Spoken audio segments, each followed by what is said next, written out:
vôត្រីដាក់មកទៅពីថ្ងៃនេះក៏ទៅដាក់មកធ្វើហូបឆាខ្ញីខ្លះហើយឆ្អើខ្លះនេះគឺបងកាត់យកត្រីខ្ចៅមកចូលឆាខ្ញីហើយខ្ញុំស្គាល់មកពេលនេះក៏សល់ខ្យល់ធាក់តង់ធ្លាក់ចូលទឹកមួយក៏ចាប់ហាលហើយបងនេះជាវីដេអូបបត្រីដែលខ្ញុំធ្វើដំណើរទៅជាមួយបងភក្តីបងនីបងលីហើយការដើរបបត្រីនេះគឺ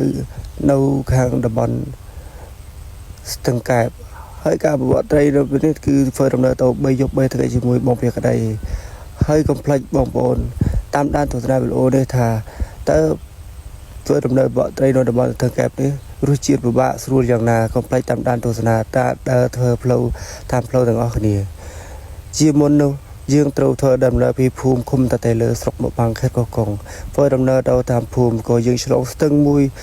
ហើយក៏ដើរឡើងភ្នំទៅតាមតំបន់ផ្លូវមានកន្លងចាស់ពីមុនឡូវសារតែអត់សូវមានមនុស្សដើរពីមុនមកឡូវផ្លូវសាសមកកន្លែងផ្លូវឡើងណាស្រួលឡើងណាសាហើយនេះក៏ខ្ញុំសួរបងលីថាតើបងលីធ្ងន់ហើយបងលីក៏ថាធ្ងន់ក៏ស្រែអវ៉ាន់ជួយស្ពាយគាត់ខ្លះហើយក៏ខ្ញុំចាប់ដើមធ្ងន់ដល់ពេលធ្ងន់ពេលទាញទូរស័ព្ទថតមុខខ្លួនឯងថាធ្ងន់ហើយជឿកម្មភាពបងលីគាត់ចូលញថាឈឺជើងគាត់ឈឺជើងមួយជំនាញហើយនេះបងនីគាត់ហេវទឹកឥឡូវទឹកធ្វើបាបគាត់ចាក់លឹកហៀនេះបងធីគាត់ឈឺជើងទៅថាទ្រពជើងគាត់ធ្លុះទ្រពជើងធ្លាយហើយគាត់ថាទ្រពជើងធ្លាយប៉ុន្តែកម្លាំងគាត់អត់ធ្លាយកម្លាំងគាត់ខ្លាំងសាច់ធំគាត់ជាស្មាត់មួយដែលប្រកែដាក់មងដាក់ត្រីហើយនេះគាត់ថាគាត់អត់មានដុំស្ទូចដុំដងអីល្អទេគាត់មានតែស្ទូចកំប៉ុងដាក់ខ្សែដើម្បីគប់ត្រីហើយបងលីបងភក្តីក៏គាត់ហេវបាយក៏ទាញសម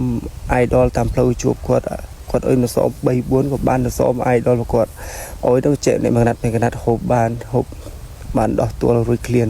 ហើយការធ្វើដំណើររបស់នេះក៏ជួបវ៉មួយដែលមានពណ៌លឿងចូលលឿងនេះគេហៅខាងតំបន់ខ្ញុំក៏វល់មៀតហើយវល់នេះពីមុនមានអ្នកទិញហើយក៏ធ្វើដំណើរមកដល់ស្ទឹងកែបក៏បងភក្តីគាត់ទៅទាញដល់ស្ទូចសាក់តកប់មើលគេបានត្រីបានហូបពេលល្ងាចតែចេះដល់ក៏អត់បានទេព្រោះឲ្យកម្លាំងឲ្យបងនេះក៏ទាញទ្រនបោះមើលទេសភាពឲ្យបងនេះចាប់ដើមពីយប់ចាប់ដើមទាញតង់បោះតង់ដើម្បីសម្រាប់ឲ្យក៏តន់បាយទេតន់មានបាយតន់មានហូបឲ្យចៃដតនេះបានអបអូនមួយទៅបកក៏បានតន់ជ័យមួយហើយបងទីចាប់ដើមទាញឆ្នោររយចាក់ត្រីចាប់កែបមួយពីរនាក់ខ្ញុំបាន2នាក់នឹងដោយចាក់កែបត្រូវបានត្រីបានកកែបចូល2គីឡូក៏បានត្រីខ្មាន់មួយតែចំណិតអ្នកតំណាក់នឹងចាប់ដើមធ្វើដាំបាយដាំស្លដាំទឹកអីក៏អង្គុយមើលហើយខ្ញុំមកវិញពីរងទីក៏បានកែបទាំង2គីឡូត្រីខ្មាន់មួយចាក់ពីយប់អន្តកម្មទៀតយប់ដំបងវេទនាអត់បានហូបមក10ហើយលោកបងភក្តីក៏រៀបចំអាំងត្រីដួសបាយធ្វើហូបរបស់គាត់ឆ្ងាញ់ធ្វើហូបលឹងឆ្ងាញ់ហើយចេះពេលដែលយើងអង្គុយហូបបាយជុំគ្នាប្រាច់គ្នាហើយក៏បងភក្តីក៏គាត់រែងធ្វើឆ្អើកន្លែងចំណែកបងឌីវិញក៏ឆ្នៃផ្លែបបកត្រីគាត់ឲ្យលោកគេចាប់ដើមសម្រាប់ទាំងអស់គ្នាសម្រាប់ចាប់ដើមមុននៅសម្រាប់នេះគាត់ទៅមើលកង្កែបទៅប្រៃកង្កែបហើយយើងក៏បងធីនោះផ្នែកឡើងផ្នែកដូចសัตว์ចឹងហើយយើងក៏សម្រាប់អញ្ចឹងក៏តាមដានកម្មវិធីពេលព្រឹកពេលដាក់ម៉ងបបកត្រីទាំងអស់គ្នាឥឡូវពេលព្រឹកក៏បានមកដល់សោះស្រាញចាប់ដើមម្នាក់បងអ្នកចំណែកបងធីវិញដាច់អង្រឹងក៏គាត់មិនខ្ចីក្រោកហើយបងភក្តីនឹងបងលីចាប់ដើមរៀបចំទៅបបកត្រីហើយបើខ្ញុំវិញនៅឋានៈនៅចាំសារមកពីនាទីទីគាត់ធ្វើដូចរឿងផ្ទៃបងប្អូនធ្វើរឿងផ្ទៃប៉ុន្តែអត់អីទេហើយក៏គាត់ផឹកកាហ្វេមុនទៅសារមកក៏ផឹកកាហ្វេទាំងអស់គ្នាផឹកកាហ្វេប៉ុន្តែបងលីនិងបងភក្តីហ្នឹងគាត់ទៅបកត្រីបាត់ហើយគាត់ទៅបកត្រីហើយខ្ញុំនៅឋានៈនឹងភក្តីក៏ប្រាច់គ្នាក៏បងទីក៏វាចេះចាក់ទឹកលោកពោះឯណានេះសកម្មភាពកន្លែងខ្ញុំបោះតង់ថាភាពស្អាតមែនតើនេះកម្មភាពខ្ញុំទៅពុតម៉ងឥឡូវទៅពុតម៉ងមានអីពុត1ម៉ងនេះជោគ3គីឡូទៅ4គីឡូមានពុតបានទាំងពោះទៀតបងប្អូនពុតបានទាំងពោះទៅមើលលើកខ្ញុំលើកត្រីតាមដាក់កាប់ពិតខ្ញុំក៏ធ្លាប់ដាក់ម៉ងបានត្រីច្រើនជាងហ្នឹងដែរខ្ញុំធ្លាប់ដាក់ម៉ងបាន1ម៉ងនេះមានតែជិត10គីឡូខ្ញុំធ្លាប់បានដែរប៉ុន្តែនេះដោយសារតែនេះមានអារម្មណ៍ថាចង់ថតមួយគេអ្នកល្បីអញ្ចឹងទៅធ្វើថតអញ្ចឹងទៅមួយថាអត់បានថតឥឡូវបងភក្តីក៏គាត់យកអាត្រីដាក់ម៉ងទៅពីថ្ងៃនេះក៏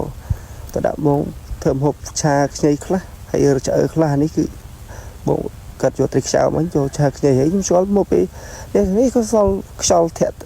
តង់ធ្លាក់ចូលទឹកមួយក៏ចាប់ហាលហើយបងធីក៏ចាប់ដើមទាញនេះមកហូបត្រីហើយនេះគឺកន្លែងខ្ញុំគប់ត្រីខ្មាន់2គប់ត្រីគប់មកខ្សែទាញខំយកមកបងប្អូន គេមកខំនឹងទីវត្រីតូចណាត្រីធំត្រី1គីឡូជាត្រី2គីឡូត្រីខំឲ្យមកខ្សែគប់2ខ្សែបាន2កន្លែងហ្នឹងកាប់ទៅខ្ញុំគប់កន្លែងហ្នឹងមកខ្សែស៊ីម្ដងហើយក៏ខ្ញុំយកត្រីដាក់លើហើយខ្ញុំគប់ទៅដើរទៅលើគប់ទៀតគប់ដើរគប់ហ្នឹងមកខ្សែខំទៀតចាំខ្ញុំថាត្រីស្បូប៉ុន្តែឆ្វាទូខ្ញុំឆ្វាត្រីខ្មាន់គប់ស៊ីហ្មងនេះស្រីមើលបងប្អូនមើលមិនតូចត្រីជួយជា2គីឡូហ្នឹងហើយក៏ខ្ញុំសាក់គប់មកខ្សែខ្ញុំដើរលើគប់ខ្សែស៊ីទៀតគប់ខ្សែនេះហើយបងប្អូនអ្នកដែលទុំមួយគ្នាក៏នៅតំណាក់នោះក៏តែអស់សង្ឃឹមគប់ដើរគប់លំហត់ហើយតែខ្ញុំកាត់នោះទុយមកគប់ម៉ាំងស៊ីហ្មងដើរមកដើរលើស៊ីមានណាអ្នកនៅតំណាក់គប់គ្មានបានអីមួយទេដើរមកព្រឹកនេះត្រង់គប់អត់បានទេឥឡូវខ្ញុំចាប់ដើមមក3ដើមគប់នៅលើក្បាលកន្លែងដោះតង់ដីមកដើរគប់ហើយជា200ម៉ែត្រដើមគប់បានត្រីខ្មាន់2នោះរួចពេលល្ងាចទៅត្រីមិនធម្មតាត្រីមើលប៉ុណ្ណានៃត្រីចាំមកពេលក្តីគាត់ថាយើងលាក់កំឡុងលាក់អីណាទៀតទៅខ្ញុំលាក់ប្លង់ណាខ្ញុំដើមមកចៃដន្យសាក់ដើរទៅមើលចៃដន្យឃើញលងដាក់មកភ្លឹបពី3ខ្សែបានត្រី2នោះដែរហើយត្រី2នោះរួចមកពេល2នោះចូល4 7 4គីឡូ2នោះតូចមួយធំមួយខ្ញុំឆ្លងតែសល់តែទូខ្ញុំឆ្វាក់ហើយមើលបងពេលក្តីគាត់ក៏ឃើញខ្ញុំគប់បាត់ហ្នឹងគូរស់រៀនមកគប់នឹងដែរហើយមកគប់អានេះខ្លះឈរគប់នេះខ្លះអង្គុយគប់ដូចអស់សង្ឃឹមហើយខ្ញុំគប់អស់ហើយខ្ញុំមិនគប់លើអស់នឹងបានត្រី2ត្រីនោះមានទៀតប៉ុន្តែអត់ខាំតែពេលគប់នឹងវាជាម៉ោងចូល75ហើយ75ចូល76ងាយឡើងព្រើគប់មានអីមកត្រី2នេះខ្ញុំគប់នៅដែរចំអាំងខ្លះឆ្អើត្រីខ្លះអាំងហើយនេះអង្គរបស់យើងចាប់អស់ហើយទៅបីយប់អស់អង្គវាស៊ីបដំណើរទៅហៅបដាច់បាយណាប4ពេលបបានថ្ងៃចុងក្រោយមកផ្ទះហ្នឹងចេញពីផ្ទះមកបឲ្យបងភក្តីគោស្គាល់គប់នោះបានទីខ្ចៅទូចមួយខ្ចៅប៉ុនមេដីគប់ហើយយកខ្ញុំនិយាយឬប4ពេលស៊ីប4ពេលនោះ2ថ្ងៃបានថ្ងៃចុងក្រោយមកផ្ទះហ្នឹងមកដល់ផ្ទះម៉ោង8យប់ទៀតដោយសារតែគាត់ជប់វល់បកត្រីទៅបកត្រីតាមប្រមាញ់ត្រីណាហ្នឹង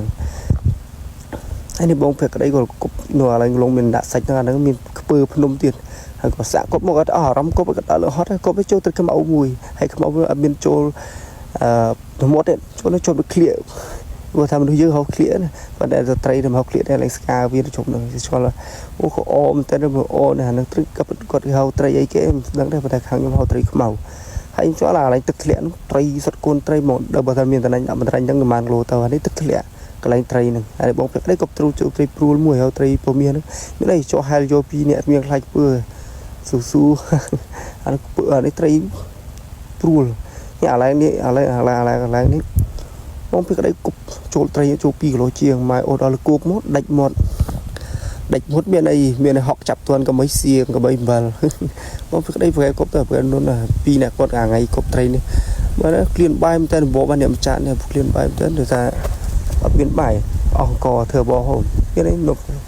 ស៊ីលឹកព្រីងឃើញគាត់ស៊ីលឹកព្រីងនេះកន្លែងនេះឡើងដាច់ហើយឥឡូវមានកាត់ឡើងដាច់ចូលឃើញត្រី2លួតចាប់ទាន់បាទចាប់ជួននេះមកធីគាត់មកឃើញគេបានគាត់គប់មកបានទីខ្ចៅដែរខ្ញុំស្គាល់ទីខ្ចៅគាត់គប់បានគប់ជួបផ្លែឆាក់ខ្ញុំស្គាល់នេះហើយនេះកម្មភាពត្រីគប់មួយថ្ងៃជួយបងភក្តីអរគុណច្រើន